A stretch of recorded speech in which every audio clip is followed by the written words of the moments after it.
Get Ready With Me ja mä kerron vähän kaikkea EF:stä.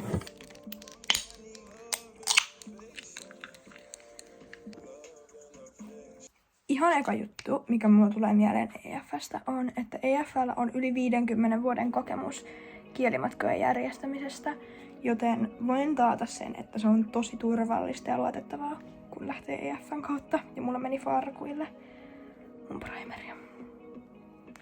Puhtaat farkut, by the way. Sitten toinen fakta EF:stä on se, että EF:llä on yli 50 kohdetta, minne sä voit lähteä kielimatkalle. Ja se on mun mielestä ihan sikana, jos miettii. Sit seuraava juttu EF:stä, niin on se, että EF:n kautta sä voit lähteä kielimatkalle jo 7-vuotiaana, niin kuin miettikää. Ja tosiaan se, et me silleen, että 7-vuotiaat ja vaikka 50 on samassa. Ei. Ne on jaettu 7-13-vuotiaat on juniorimatkoilla, sitten on 14-16-vuotiaat, jotka on ryhmämatkoilla ja yli 16-vuotiaat, jotka on yksilömatkoilla. Ja tosiaan näiden eroista, niin mä oon tehnyt oman videon. Sitten vähän, että minkä tyyppisiä vaihtoehtoja EF:n kautta on matkustaa, niin se suosituin tällä hetkellä on ne kielimatkat, mistä mä äskenkin mainitsin jo, että minkä tyyppisiä ne on. Ja sit sä voit lähteä tosiaan myös vaihtoon EF:n kautta. Ja EF-vaihto eroaa aika paljon normivaihdosta. Eli sä voit majoittua kampuksella, asuntolassa tai perhemajoituksessa, eli host-perheessä. Mutta sä käyt sitä EF:n kansainvälistä koulua siellä, et niin kuin paikallista high schoolia tai mitään sen tyyppistä. Mä voin tehdä EF-vaihoista oman videon, jos on kiinnostuneita siitä. Niin käykää laittamassa jotain kommenttia vaikka tai YVtä mulle tai viestiä jossain mun somesta, mitkä löytyy tuolta deskistä alhaalta. Sitten sellainen juttu, mikä mulle tuli mieleen, niin että sä voit lähteä kaverin kanssa, eli siinä varausvaiheessa, kun te teette sitä varausta tai sen jälkeen, niin te voitte yhdistää ne varaukset ja sit saa alennusta. Niin kun miettikää, se, että sä meet kaverin kanssa, saat siitä alennusta. Niin sä saat 50 molemmat pois siitä. Mä selitän tosi huonosti. Eli kun sä lähdet kaverin kanssa ja yhdistät ne varaukset, te saatte molemmat -50 €. Nyt sä mietit, että eihän sulla ole mitään järkeä tommoseen lähteä, kun sun enkku on jo 10 vaikka.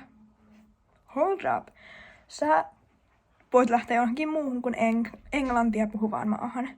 Esim. Espanjaan, Koreaan, Japaniin, Costa Ricaan, niin monta kohdetta Saksaan, Pariisiin. Siis niitä kohteita on niin paljon, missä sä voit opiskella muita kieliä. Eli kun sä meet johonkin kohteeseen, sä opiskelet sen maan maan kieltä. Eli englanti on niistä se ehkä oletetuin. Ja sun englanti kehittyy jokaisessa maassa luultavammin, koska sä käyt kansainvälisten opiskelijoiden kanssa, niin ne keskustelut luultavammin englanniksi. Mutta jos sä oot aika Costa Ricassa, sä opiskelet espanjaa siellä, et englantia, vaan espanjaa, joten se on niin helppo tapa oppia aivan uusi kieli. Ja siis niin lyhyessä ajassa, jos miettii, mä tiedän sen, että tosi monessa niin 4 viikossa niin kieli ihan nollasta on tullut tosi taidokkaaksi siellä. Ja on halunnut vaikka seuraavana kesänä tai myöhemmin mennä sinne uudestaan eri kohteeseen, vaikka tai luultavasti eri kohteeseen, koska on käynyt siellä yhdessä jo. Ja sitten opiskellut lisäkieltä ja on tullut vaikka fluentiksi siellä ihan parilla kielimatkalla. Ja myös ja sitten yksilömatkoilla on se hyvä puoli, että niitä pystyy pidentämään. Jos sä voit varata 4 viikoksi vaikka sen matkan, niin sä haluat olla siellä 1-2 pidempään, se onnistuu yleensä. Toi oli ehkä epäselvin selitys, minkä on hetkeen tehnyt, mutta pystyt pidentämään ja se on niin helppoa. On vaan siellä kohteessa sit siihen henkilökuntaan yhteydessä siitä. Ja tosiaan EF-konseptinahan on luultavasti joillekin jo tuttu. Ja se ajatus on se, että sä lähdet sinne ilman vanhempia. Mutta sä voit lähteä sinne sun itse, niin kuin yksin, sun kaverin kanssa, sun sisarusten kanssa, sun vanhempien kanssa, sun isovanhempien kanssa, sun serkkujen kanssa, sun tädin kanssa, kenen kanssa haluat.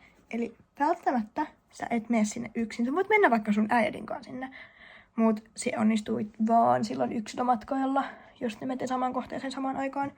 Koska jos sä menet ryhmämatkalle, niin yleensä ryhmämatka ja yksilömatkakohteet ei ole samoja. Et esim. Malta, niin ne on 2 eri koulua. Yksilömatkoilla ja ryhmämatkoilla. Ja juniorimatkoilla myös. You guys know that really jos olette kattonut mun videoita. Mä teen kulmat, ripset ja huulet off camera. Ja sit mä tuun näyttää lopputuloksen ja kertoon kaikki muut alennukset ja kaikki vielä loppuun. No niin, tässä on nyt lopputulos mun meikistä.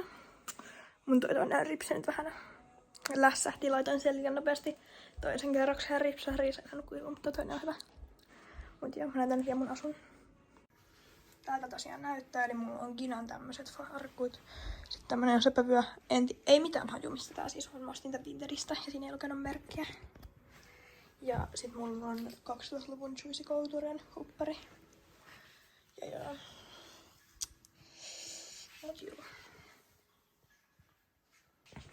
Niin, ja joku tuli kysymään multa, että miltä mun meikkipöytä tai mun huone ylipäätään näyttää silleen pikaisesti. Mä en näytä huonetta, koska mä ajattelin näyttää sitä jossain kohtaa room tour, niin sit kun mä oon tästä niinku täysin tyytyväinen, että tää on tämmönen.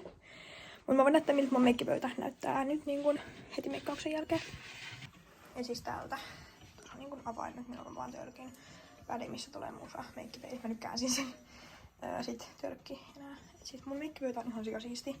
Sitten täällä on kaikki mun hiusjutut. Niin sit täällä on niin puuterioiset tuotteet ja huulituotteet ja sit täällä on kaikki muu. Et joo, oon aika siisti ihminen. Niin kun, joo. Mutta kiitos kun katsoitte tämän videon ja nähdään seuraavassa videossa. Ja alhaalta löytyy mun somet, mun snappi, jossa voi tulla kysymään mitä vaan. Ja sitten mun alekoodi vielä kertaalleen. Ja sitten pari linkkiä, mistä toisesta voi tilaa ilmaisen esitteen. Ja toisesta voimme katsoa, mikä EF:n kielimuskohde on just sulle täydellinen. Mut joo, kiitos kun katsoitte, moikka!